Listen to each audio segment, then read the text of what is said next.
হরি।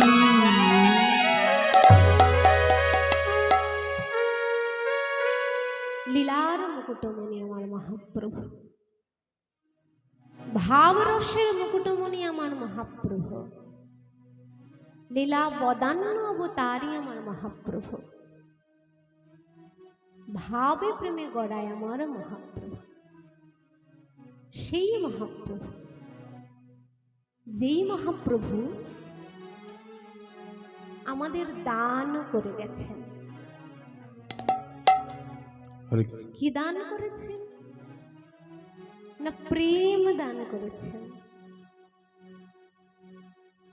যা অদৃশ্য,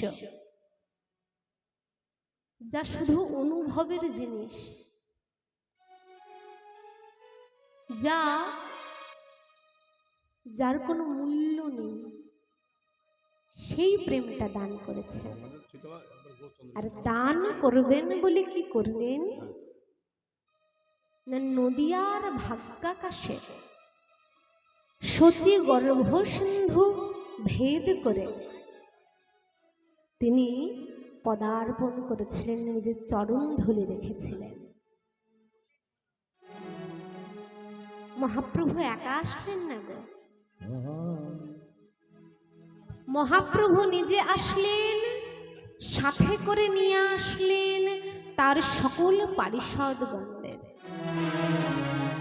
কেন?